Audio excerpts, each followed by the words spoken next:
Bismillahirrahmanirrahim. Assalamualaikum warahmatullahi wabarakatuh.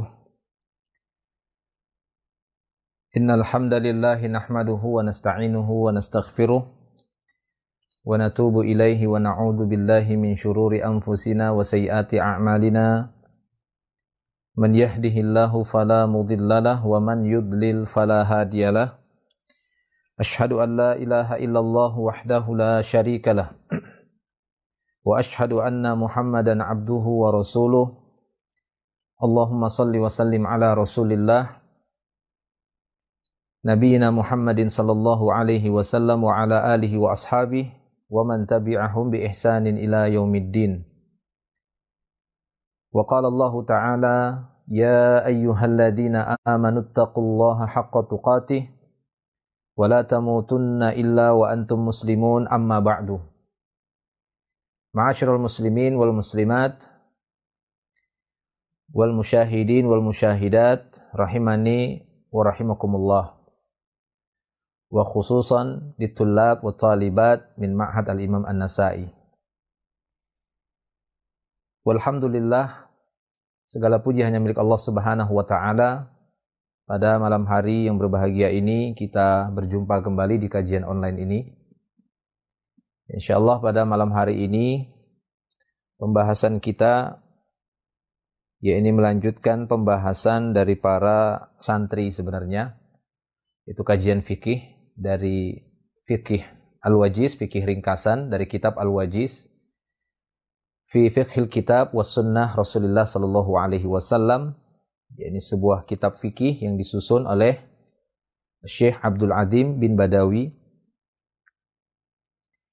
Dan pembahasan ini adalah pembahasan yang biasa kita sampaikan di kelas bersama santri-santri, para tulab wa talibat dari santri Ma'had al-Imam An-Nasa'i, program Tadribud Du'at. Sehingga pada pembahasan kali ini kita melanjutkan pembahasan yang sudah pernah kami bahas.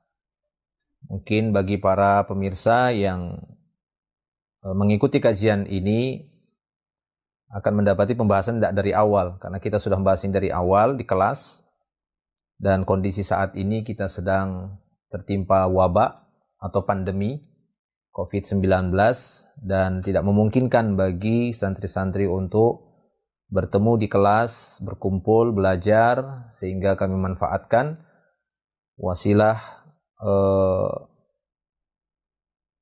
Facebook ya untuk memberikan materi pelajaran yang biasa kami sampaikan berkenaan dengan fikih dari kitab Al-Wajiz. Nah, pembahasan kita malam hari ini masuk kepada pembahasan al-ghuslu atau ghuslul janabah.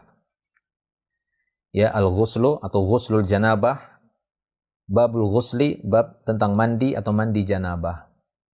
Di mana terakhir kemarin kita telah bahas bersama para santri, yakni terakhir pembahasan dalam buku ini, yakni al-mashu 'alal khuffain. Ini sudah selesai kita bahas, hukum mengusap dua khuf. Ya, hukum mengusap dua khuf itu sudah kita bahas. Dan kita masuk kepada pembahasan al-ghuslu atau babul ghusli, bab yang menjelaskan tentang masalah mandi. Ghusli dengan di dhammah huruf ghainnya ya, ghuslun. Adapun kalau dia dibaca fathah ghuslun, maka maknanya adalah mencuci.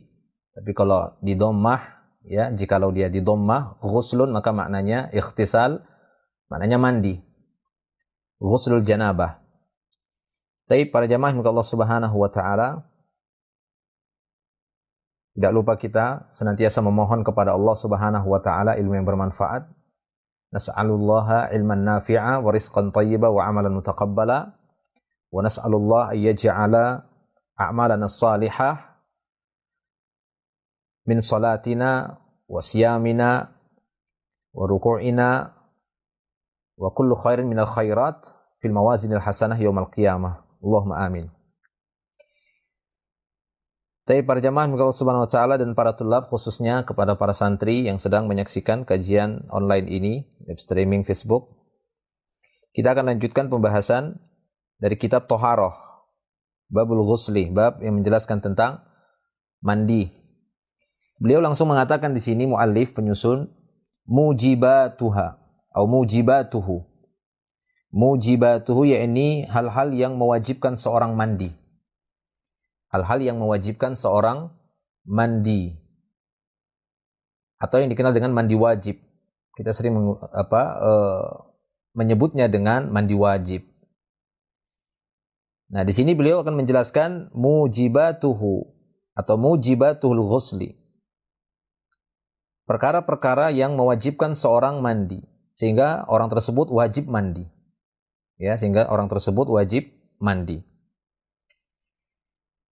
Apa-apa saja yang diwajibkan atau hal-hal apa saja yang mewajibkan seorang itu untuk mandi ataupun mandi janabah karena dia dalam keadaan junub, ya, mandi janabah atau yang sering dikenal dengan junub dari kalimat janabah yang artinya adalah di tepi, ya, janib itu artinya di tepi, sehingga maknanya bahwasanya dikatakan dia ghusl janabah karena dia jauh dari ibadah. Junub, janabah, janib, di ujung dia, di tepi.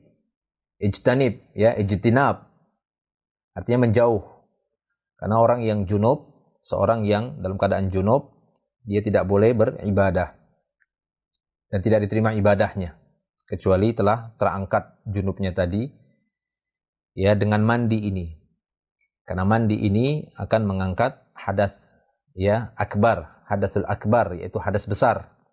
Mandi ini akan mengangkat hadas besar. Adapun untuk al-hadatsul asghar, hadas yang kecil, itu terangkat dengan wudu. Ya, itu terangkat dengan wudu. Dan di awal pembahasan dari kitab Thaharah sudah kita jelaskan pembagian dari Thaharah. Pembagian dari Thaharah, ya, di sana ada Thaharah, ya, fil jism, ya, ada Thaharah fil jism, ada Thaharah fil makan, ada Thaharah fil thawb. Yang namanya toharoh itu bersuci ada pada badan, mensucikan pakaian atau mensucikan tempat, ya, mensucikan tempat. Taib. Sekarang kita masuk kepada pembahasan al-ghusl. Nah, pembahasan mandi ini yang dibahas secara ringkas, langsung beliau menyebutkan mujibatuhu, hal-hal yang mewajibkan mandi. Yang pertama kata beliau, al-awwalu khurujul mani. Khurujul mani fil yaqdhah au fil naum. Hal-hal yang mewajibkan seorang itu harus mandi. Adapun nanti kaifiyah, tata cara mandi janabah ini akan disebutkan setelah ini, ya. Insyaallah nanti di pertemuan berikutnya akan kita bahas tentang sifat mandi Nabi sallallahu alaihi wasallam. Baik itu mandi yang mencukupi dari mandi janabah tadi ataupun mandi yang sempurna. Nah, hal apa yang mewajibkan seorang mandi janabah ini? Yaitu yang pertama kata beliau, khurujul mani. Keluarnya air mani. Ya, keluarnya mani fil yaqdhah, baik itu dalam keadaan terjaga, dalam keadaan sadar, terbangun, au fin naum, ataupun dia dalam keadaan tertidur. Ya, dalam keadaan tertidur kemudian khurujul mani, keluar airnya, maka wajib baginya untuk mandi. Taib. Maka ini kata beliau, khurujul mani fil yaqdhah au fin naum. Liqaulihi sallallahu alaihi wasallam, ini berdasarkan sabda Rasulullah sallallahu alaihi wasallam. Beliau bersabda, innamal ma'u minal ma'i. Sesungguhnya air itu dari air. Maksudnya apa? Innamal ma', sesungguhnya air itu wajib menyentuh tubuh manusia. Minal ma' disebabkan karena adanya air juga yang keluar. Nah, itu dia maknanya ini. Jadi kalimat Rasulullah SAW itu singkat saja, pendek. Beliau memang dianugerahi oleh Allah Tabaraka wa Ta'ala dengan jawami'ul kalim. Apa itu jawami'ul kalim? Kalimatnya pendek-pendek, ringkas, tapi faedahnya, ya, cakupannya itu sangat luas, bahkan menjadi kaidah kehidupan. Sabda-sabda Nabi SAW itu menjadi sumber, ya, kaidah kehidupan orang-orang Islam. Sabda-sabda beliau itu umumnya pendek-pendek, seperti hadis yang sekarang banyak kita pakai sebagai dalil tatkala mendapatkan musibah seperti ini, wabah, pandemi. yaitu la dharara wala dirar. Ya, tidak boleh membahayakan diri sendiri atau membahayakan orang lain dan seterusnya. Seperti innamal ma' minal ma' kata Rasulullah. Innamal ma' minal ma', sungguhnya air itu wajib disebabkan adanya air yang keluar. Jadi tubuh seseorang itu wajib kena air, harus tersentuh air. Disebabkan apa? Minal ma', disebabkan air juga. Air apa yang dimaksud itu? Yaitu air al-mani. Ya, air al-mani. Taib. Al-mani itu bahasa Arab. Nggak tahu mana Arab duluan ataukah bahasa Indonesia duluan. Ya, dalam bahasa Indonesia juga mani dikenal itu ya. Mani itu dikenal. Sudah dibakukan dalam bahasa Indonesia mani. Nah, para jamaah yang dimuliakan Allah Subhanahu wa taala, cuma di sini saya ingin sampaikan dari hadis yang kita sebutkan tadi sebagai dalil bahwa salah satu sebab yang mewajibkan seorang mandi janabah, ya ini sebabnya karena khurujul mani fil yaqdhah au fil naum. Keluarnya air mani baik itu dalam keadaan terjaga, sadar ataupun dalam keadaan tertidur. Kemudian di sini muallif membawakan dalil ini dan hadis ini diriwayatkan oleh Imam Muslim, Imam Abu Daud dan yang lainnya. Ya. Ini jelasnya dalam riwayat Imam Muslim dan Sahih Muslim disebutkan. Bahkan di sana Al-Imam Imam Muslim menyebutkan sebuah bab. Itu di bab yang ke-21, kalau saya tidak keliru itu beliau menyebutkan babul ma' minal ma'. Bab pembahasan wajibnya air disebabkan air. Dan beliau membawakan hadis ini. Ya, innamal ma' minal ma'. Dan sebenarnya asbabul wurud, sebab-sebab munculnya hadis ini itu ketika Nabi Shallallahu alaihi wasallam mengunjungi rumah salah seorang sahabat yang bernama Idban. Beliau memanggilnya dari depan pintu rumahnya. Idban, dengan suara yang keras. Maka pada waktu itu Idban pun tergesa-gesa sambil menyeret sarungnya keluar dari rumahnya karena yang manggil itu Rasulullah Shallallahu alaihi wasallam. Dia pun tergesa-gesa keluar. Akhirnya dia pun bertanya kepada Nabi Shallallahu alaihi wasallam, "Ya Rasulullah, ara'aitar rajul ya'jalu an imra'atihi walam yumni." Wahai Rasulullah, bagaimana menurutmu seorang laki-laki atau seorang suami tergesa-gesa berhubungan dengan istrinya tapi belum keluar air maninya? Gimana ya Rasulullah? Maka ini jawaban Rasulullah hadis ini. Beliau mengatakan innamal ma' minal ma'. Sungguhnya air itu wajib karena sebab air itu keluar.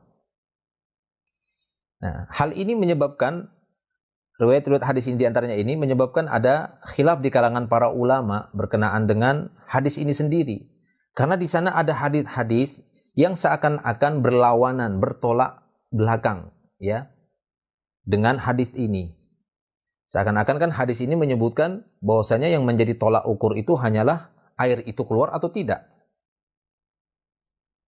Ya, air itu keluar atau tidak. Sehingga ada sebagian ahlul ilmi mengatakan bahwasanya di awal Islam wajibnya mandi itu apabila air itu keluar, bukan dengan sebatas al-jima' saja. Bukan cuma sebatas berhubungan intim saja. Ya, walaupun timba sudah masuk ke dalam sumur, itu istilah saya. Ya. Tahu kan timba kan? Kalau antum di masa dahulu itu kan belum ada pompa air. Pasti pakai timba, pakai tali, itu ember kecil, pakai tali, kemudian masuk dalam sumur, ngambil airnya. Nah, itu istilah yang sering saya pakai dalam membahas ini. Ya, jadi kata sebagian para ulama, bahwa dulunya di awal Islam, wajibnya mandi ini bukan hanya sebatas karena hubungan al-jima' saja, hubungan intim. Akan tapi sampai keluar airnya atau tidak. Kalau nggak keluar ya sudah. Kalau nggak keluar airnya ya sudah, nggak ada mandi. Ya, walaupun timba udah masuk ke dalam sumur. Berdasarkan apa? Berdasarkan hadis ini. Hadis Idban ini. Dan dikuatkan lagi dari beberapa riwayat yang lain dan disebutkan dalam Sahih Muslim. Disebutkan dalam Sahih Muslim. Di antaranya riwayat dari Utsman. Ya, Utsman bin Affan, Utsman ketika ditanya tentang seorang laki-laki, dia ditanya, "Idza jama'ar rajulu imra'atahu." apabila seorang suami, seorang laki-laki ya berhubungan intim dengan istrinya, falam yumni, tapi tidak sampai mengeluarkan air mani, tidak keluar. Ya, maka apa? Kata Utsman pada waktu itu, dia mengatakan yaghsilu dzakarahu wa yatawadda lis-shalah. Cukup baginya hanya mencuci zakarnya atau kemaluannya, kemudian dia wudu. Sami'tuhu min Rasulillah sallallahu alaihi wasallam. Kata Utsman, aku dengar ini dari Rasulullah sallallahu alaihi wasallam. Ya. Nah, maka hadis ini tadi dari Idban yang dia tergesa-gesa dipanggil Nabi, menyeret sarungnya. Hadis dari Utsman. Demikian juga di sana ada dari hadis dari Ubay bin Ka'ab. Disebutkan juga dalam Sahih Muslim. Ya, dari Ubay bin Ka'ab. Ketika dia ditanya tentang seorang yang mendatangi istrinya, tapi belum lam yumni, enggak keluar airnya. Maka ya di sana disebutkan dari jalur ya Ubay bin Ka'ab tadi, di sana disebutkan bahwa Nabi SAW pernah ditanya tentang masalah itu, maka beliau mengatakan ya yaghsilu dzakarahu wa yatawadda. Hendaknya dia mencuci kemaluannya kemudian dia berwudu, enggak disuruh mandi. Makanya sebagian ahlul ilmi, para ulama kita menempuh jalan apa? Kata mereka ya bahwasanya dulu di awal Islam ya kaum muslimin yang melakukan hubungan intim atau aljima itu tidak wajib mandi kecuali karena keluarnya air. Mau gimanakah keadaannya, bertemukah dua khitan tadi atau enggak ketemu, yang penting patokannya keluar air atau tidak, sudah. Namun belakangan ini mansuh, kata mereka. Mansuh, terhapus, kata mereka. Dihapus dengan hadis-hadis yang menyebutkan bahwasanya sekedar ketemu dua khitan wajib mandi walau lam yunzil, walaupun enggak keluar airnya. Mereka membawakan riwayat-riwayat diantaranya dari Aisyah radhiyallahu anha ketika ditanya ya oleh sebagian sahabat tentang masalah mandi ini, maka kata Aisyah radhiyallahu anha, Rasulullah sallallahu alaihi wasallam pernah bersabda, "Idza jalasa baina syu'abiha al-arba' thumma jahadaha faqad wajaba alaihi al-ghusl wa illam yunzil." Kata Aisyah radhiyallahu anha, apabila seorang suami ya sudah duduk di antara 4 anggota tubuh istrinya, ya di antara 4 anggota tubuh istri, ya kedua tangan dan kedua kaki. Apabila seorang laki-laki sudah duduk di antara 4 anggota tubuh istrinya, summa jahadaha, kemudian dia ijtihad, bersungguh-sungguh, summa jahadaha, ya enggak disebutkan keluar atau tidak, disebutkan di akhir ya, dalam beberapa disebutkan. Kemudian dia berusaha, faqad wajaba alaihi ghusl, maka wajib baginya mandi. Wa illam yunzil, walaupun enggak keluar airnya. Ya, walaupun tidak keluar airnya. Demikian juga diriwayatkan oleh Abu Hurairah dengan redaksi yang mirip seperti itu. Wa idza jalasa baina syu'abiha al-arba' ya, summa massal khitanul khitana. Ya.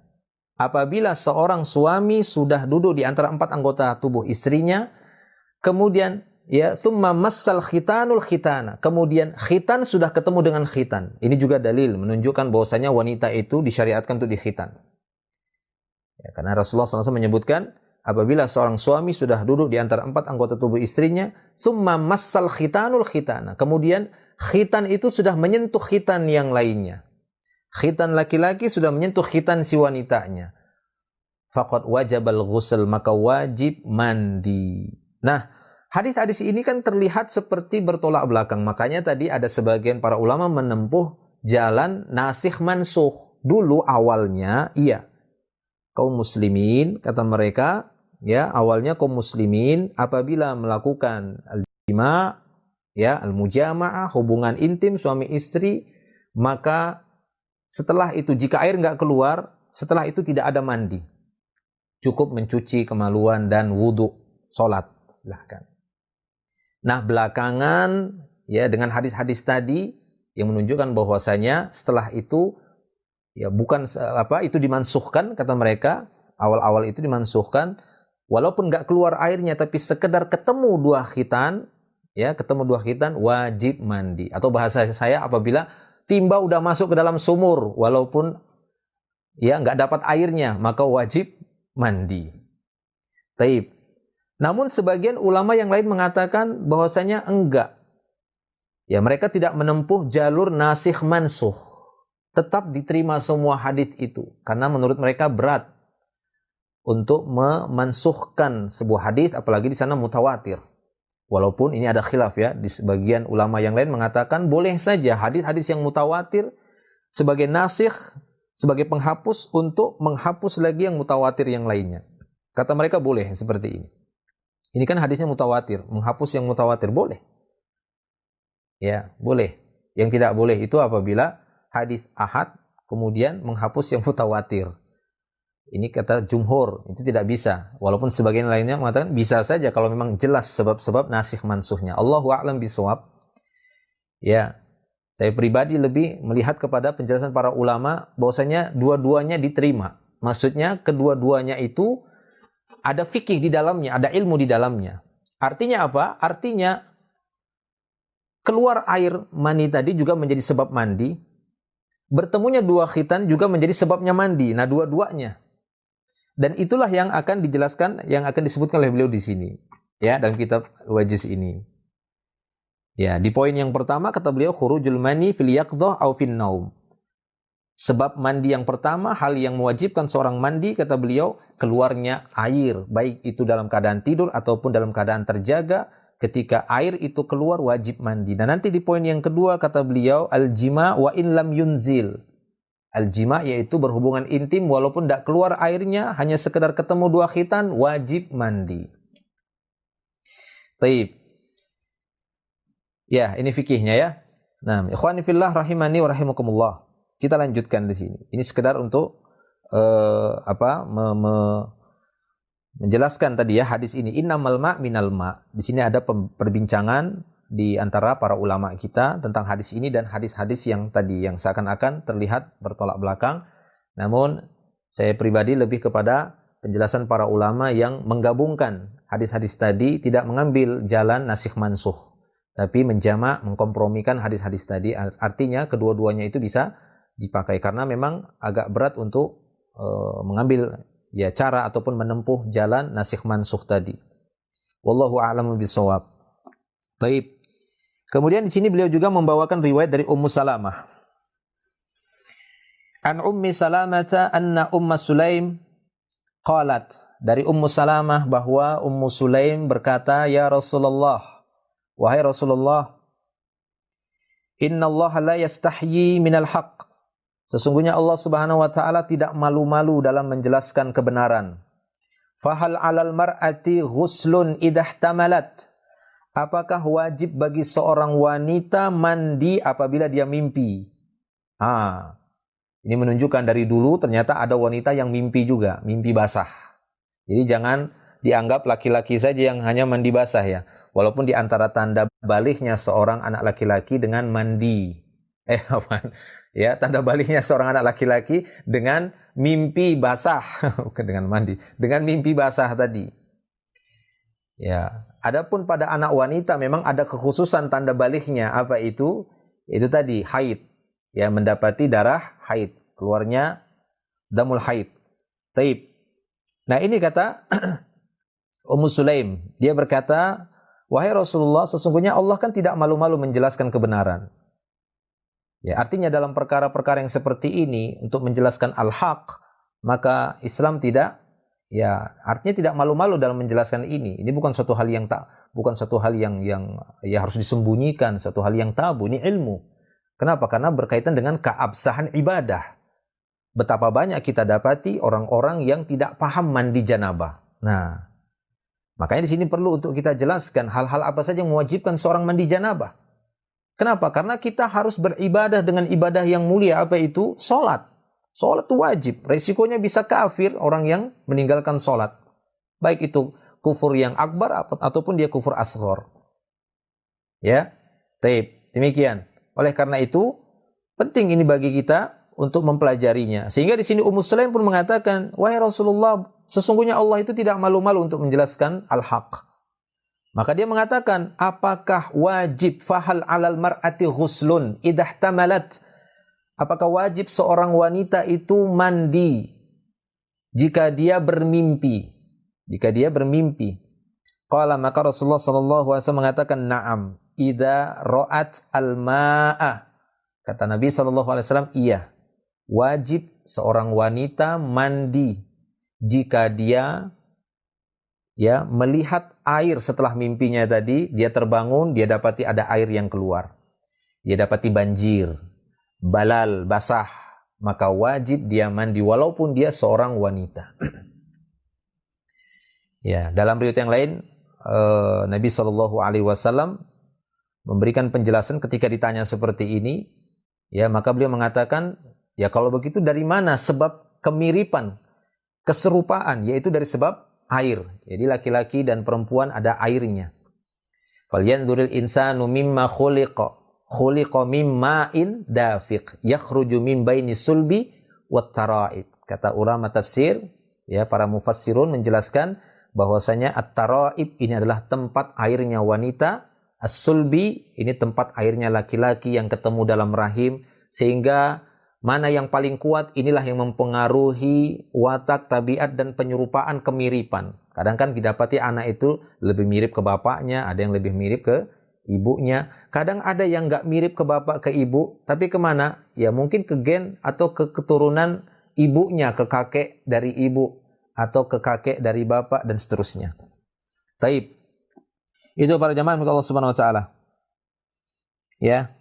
Nah, ini menjadi dalil, ini dibawakan oleh beliau bahwa yang menjadi patokan adalah adanya air keluar atau tidak. Jadi khurujul mani ya min mujibatil ghusli. Keluarnya air mani ini merupakan sebab-sebab wajibnya seorang untuk mandi. Fil yaqdhah au fin naum. Baik itu dalam keadaan sadar ataupun dalam keadaan tertidur. Walaupun dia tidur, jika dia terbangun, dia dapati air, wajib dia mandi. Kemudian kata beliau di sini, wa yushtaratu syahwatu fil yaqdhah dunan naum. Namun disyaratkan, ya, disyaratkan air yang keluar saat seorang tersadar, terjaga, sebab keluarnya itu, ya, sebab keluarnya itu adalah syahwat. Sebab keluarnya itu adalah syahwat. Paham ya? Maksudnya, jika ada seorang bukan dalam keadaan tertidur, dalam keadaan yaqdhah, dalam keadaan terjaga seperti ini, keluar air maninya, tapi bukan karena syahwat. Kenapa? Karena penyakit, ya, karena sakit, atau karena mungkin cuaca yang sangat dingin, keluar airnya. Bukan sebab syahwat, Ya, maka yang seperti ini kata para ulama, ya, adapun jika dia bukan karena sebab syahwat, tidak ada kewajiban mandi baginya. Allahu a'lam bishawab. Namun beliau sendiri menjelaskan di sini bahwasanya hendaknya syahwat yang menjadi sebab keluarnya air tersebut bagi orang yang terjaga. Ya, bagi orang yang terjaga. Kenapa? Ini berdasarkan sabda Nabi sallallahu alaihi wasallam. Kata Nabi sallallahu alaihi wasallam, "Idza hadzaftal ma'a," jika engkau melemparkan air, ya, hadzafa, membuang.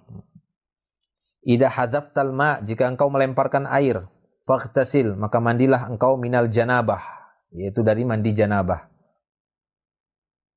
Fa idza lam takun hadzifan fala taghtasil, dan apabila dia tidak melemparkan air, maka tidak mandi. Maksudnya bukan karena sebab sengaja gitu ya, bukan karena sebab dia yang memang ingin melemparkan air tadi, maka tidak mandi.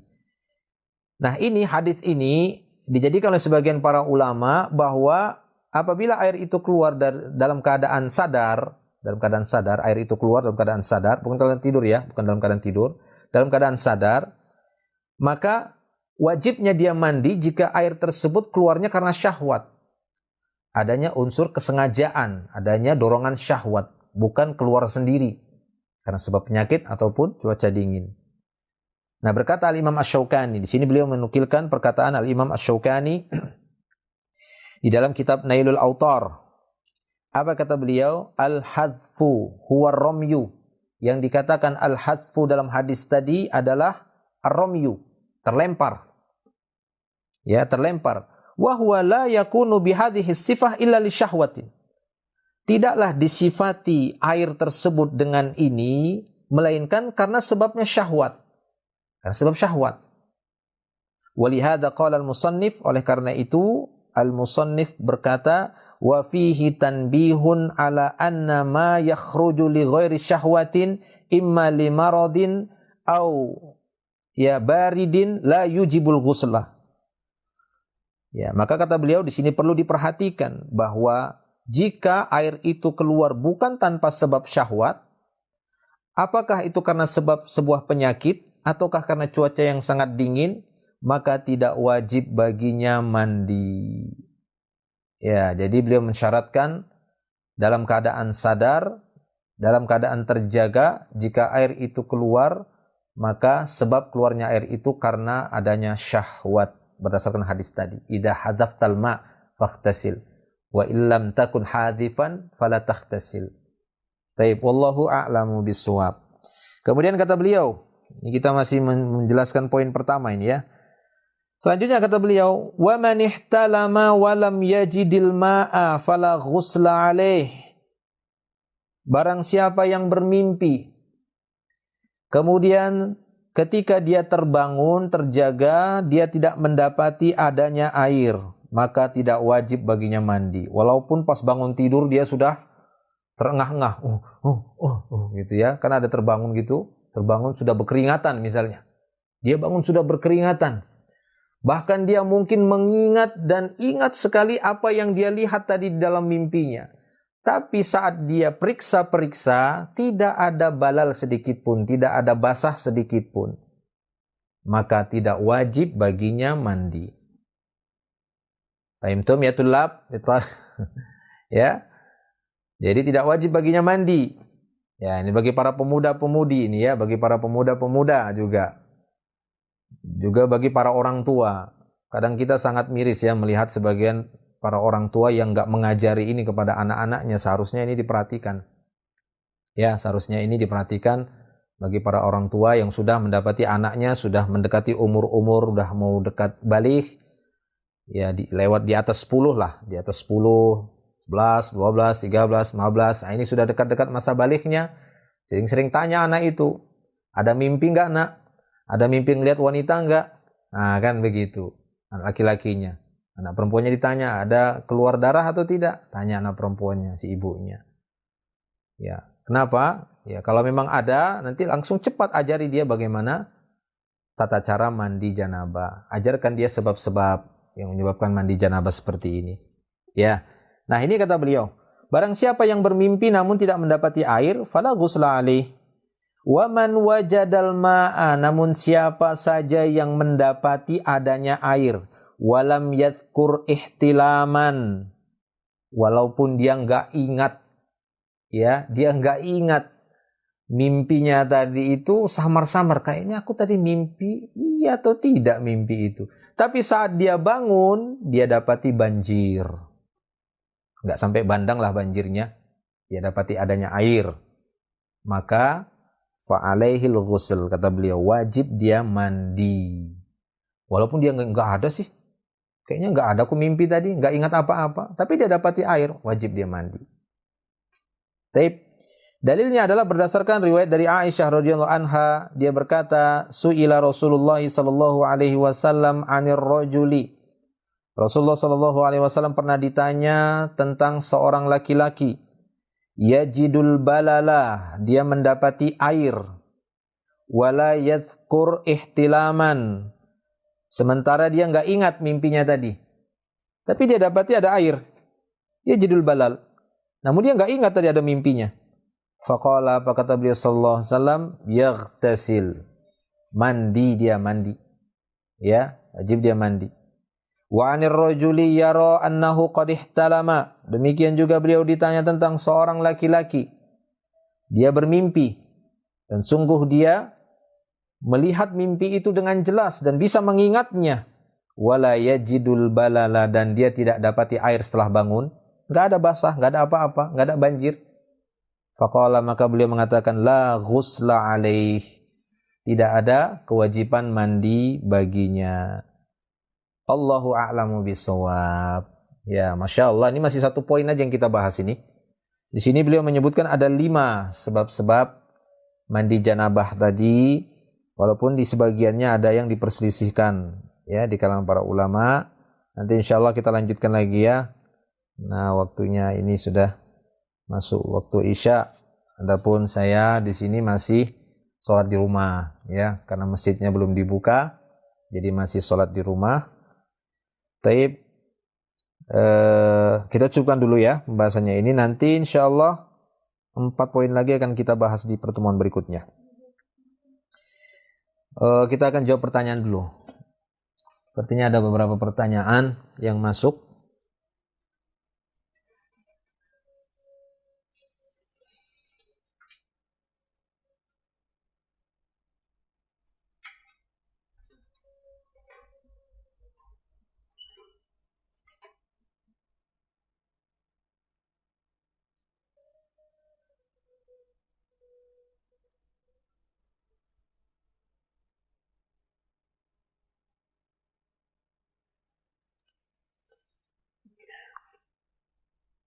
Ya, ini ada pertanyaan di grup Telegram ya.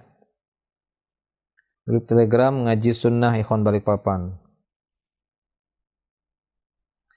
Ada yang bertanya,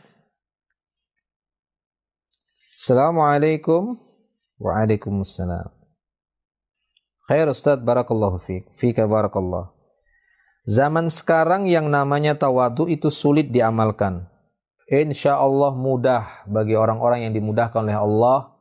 Barang siapa yang bersungguh-sungguh dia akan berhasil. Manjadda wajada. Siapa yang sungguh-sungguh maka dia akan dapati apa yang menjadi tekad kuatnya tadi. Insya Allah bisa. Ya, tidak ada yang sulit bagi kita ketika Allah Tabaraka wa Ta'ala telah memudahkannya. Yang terpenting kita bertekad kuat. Ya, tidak berputus asa. 6. Kalau mengatakan zaman sekarang yang namanya tawadu itu sulit diamalkan, maka ini ucapan yang kurang pas. Insya Allah banyak orang-orang yang tawadu di zaman sekarang ini masih tetap ada. Karena syariat Allah Subhanahu wa Ta'ala ia turunkan bukan syariat yang susah atau sulit diamalkan, enggak. Inna dina yusrun. Sungguhnya agama ini mudah, kata Nabi sallallahu alaihi wasallam. Yuridullah bikumul yusra. Allah menginginkan kemudahan bagi kalian. Tidak mungkin Allah turunkan syariat sementara syariat itu susah kita mengamalkannya. Kan pernah saya sampaikan bahwasanya yang membuat sulit kita untuk melaksanakan syariat yang mudah ini apa? Karena kita punya hawa nafsu. Itu yang membuat susah kita mengamalkan syariat Allah. Ya, yang kedua apa? Karena kehidupan kita ini masih banyak syaitan-syaitan dari kalangan jin atau kalangan manusia yang suka menggoda, yang membuat kita susah. Ya, insya Allah kita bertekad kuat. Jadi sebagai pencerahan, ana ingin tahu apakah tawadu itu? Tawadu itu ya ini dari ya kalimat tawadu'a ya, tawadu'a ya ini meletakkan keegoan, merasa tingginya itu diletakkan. Artinya ya seperti yang saya share di situ ya dalam share di dalam grup ataupun di beberapa medsos tentang contoh ketawaduan Nabi Musa alaihissalam ketika dia tidak malu-malu untuk mengatakan aku mau belajar sama kamu, padahal dia seorang yang berilmu juga. Musa alaihissalam seorang yang berilmu, tapi dia tidak malu-malu untuk berkata kepada Khadir ya agar Khadir mengajari dia. Antu'allimuni, ajari saya. Ya, ajari saya akan ikut kepadamu agar kau mengajari saya dengan ilmu yang telah diberikan kepadamu. Ini salah satu contoh bentuk tawadu. Jadi dengan kita belajar ilmu agama, ilmu syariat ini bukan menambah kesombongan. Kalau kita bertambah sombongnya, tatkala kita dapat ilmu, kita tambah sombong, maka ini bisa sama kita seperti Qarun. Yang mana dia mengatakan innama utitu ya, innama utituhu min ilmin indi. Sungguhnya aku diberikan ilmu ini ya, innama utituhu ala ilmin indi. Sungguhnya aku diberikan ilmu ini karena memang diberikan harta ini karena memang ilmuku. Nah, ini kan sombong. Ilmu yang dia miliki itu justru menambah kesombongan. Jangan seperti itu. Ya. Jadi kita berilmu ini bukan bertambah sombong, tapi kita seharusnya bertambah tawadhu. Kalau untuk melihat bagaimana contoh-contoh tawadhu, tidak hanya sebatas, ini kan cuma sebatas bahasan definisi ya gitu ya, penjelasan saja. Bagaimana prakteknya? Ya bisa kita lihat bagaimana guru-guru kita, ya, para orang tua kita, ada di antara mereka yang tawadhu, ya, mudah menerima nasihat. Ini ciri-ciri tawadhu. Jika dinasehati, dia justru berterima kasih. Nah, ini orang-orang tawadhu. Ya, adapun orang dinasehati kemudian dia marah. Nah, ini ciri-ciri kesombongan. Karena apa? Rasul mengatakan al-kibru batarul haq. Kesombongan itu dengan menolak kebenaran. Nah, gitu ya, menolak kebenaran. Taib. Namun di sini juga kita harus hati-hati. Artinya apa? Jangan sampai kita langsung mencap seorang itu sombong pada perkara yang di sana itu mungkin ada permasalahan yang melebar. Maksudnya ada kelapangan dalam sebuah masalah. Masalah-masalah fikih, ijtihadiyah. Nah, jangan langsung kita keburu bilang sombong memang orang itu. Padahal dia sendiri juga punya hujjah. Ya, tapi kalau jelas itu kemaksiatan. Jelas itu ya adalah sebuah kemungkaran. Kemudian dia berhilah, menolak kebenaran itu, maka ini bisa jatuh kepada kesombongan. Tapi pada dasarnya setiap nasihat yang datang kepada kita, walaupun di sana ada khilaf, kemudian kita menerimanya, iya, benar itu. Akan tapi di sana ada ya hujah yang lainnya dengan ramah, dengan ya penuh kearifan, maka insyaallah yang seperti itu menunjukkan ketawaduan kita. Taib. Wallahu a'lam bishawab. Insyaallah jika Anda ingin mengetahui perkara tawadhu ini secara mendalam, teruslah belajar ilmu agama. Sering-seringlah hadir di majelis ilmu, mendengar kajian-kajian, terutama berkenaan dengan akhlak para salaf. Kita akan dapati di sana bagaimana contoh-contoh ketawadhuan. Ya, Anda bisa membaca buku-buku atau mengikuti kajian-kajian yang membicarakan, yang menjelaskan tentang keutamaan-keutamaan para sahabat, ya, ataupun pendahulu-pendahulu kita. Di antara mereka banyak yang bisa kita teladani, contoh-contoh ketawaduan tadi, dan bisa kita amalkan di dalam kehidupan kita di zaman sekarang ini. Ya, taib, demikian. Adapun mengatakan susah ya untuk zaman sekarang ini tawadu, tidak demikian. Insya Allah mudah. Allah Ta'ala akan memudahkan orang-orang yang berniat kuat ingin mendapatkan sebuah keutamaan dalam Islam, apa itu tawadu. Wallahu a'lamu bishawab. Mungkin ini dulu yang bisa kita sampaikan. Pertanyaan cuma satu saja. Ada lagi pertanyaan?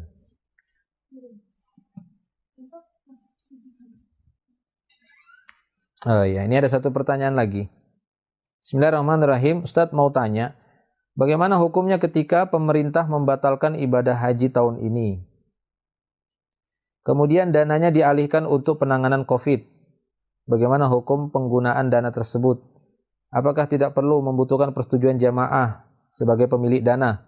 Padahal perpindahan harta dalam Islam itu akadnya harus jelas. Syukron. Ya. Taib.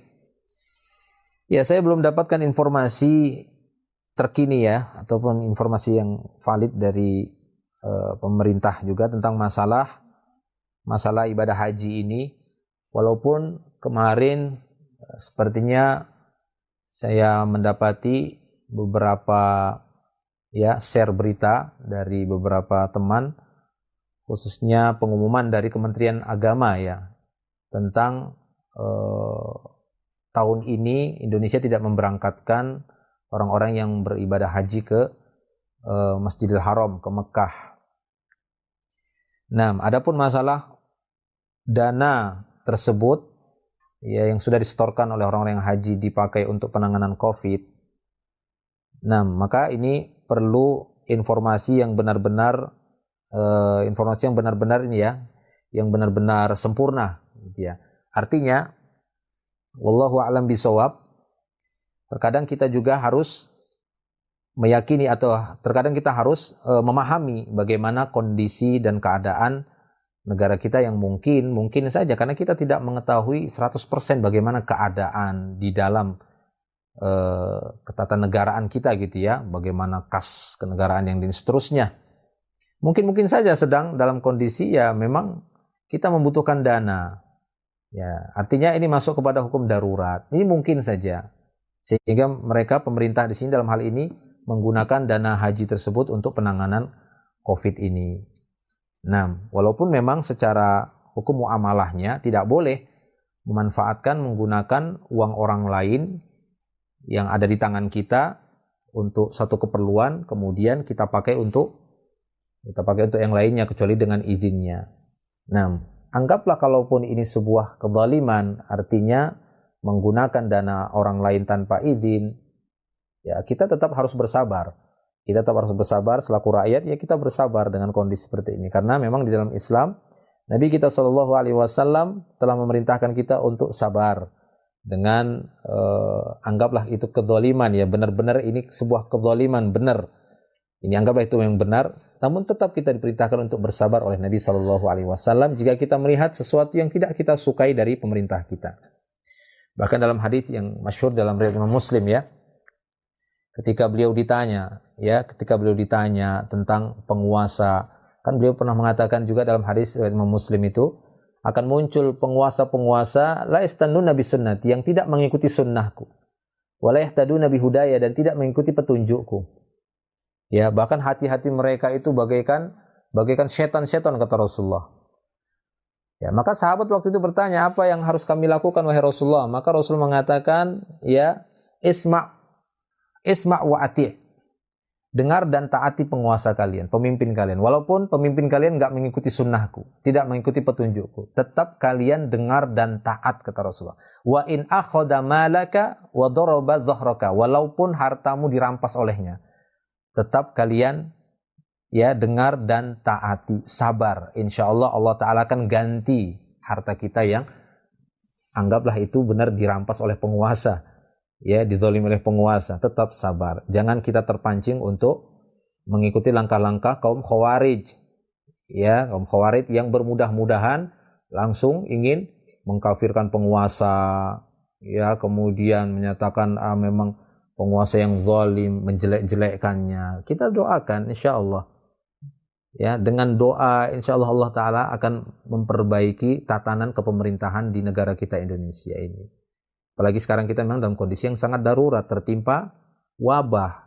Ya, mungkin saja memang dana yang diperlukan untuk penanganan COVID-19 ini sangat besar sehingga mereka terpaksa memakai itu. Semoga Allah memaafkan mereka dan mengampuni mereka dan menyegerakan musibah ini agar diangkat oleh Allah Subhanahu wa Ta'ala sehingga kondisi kita tidak pandemi lagi, ya, sehingga kondisi kita normal sebagaimana biasanya dan kita bisa beraktivitas seperti biasanya.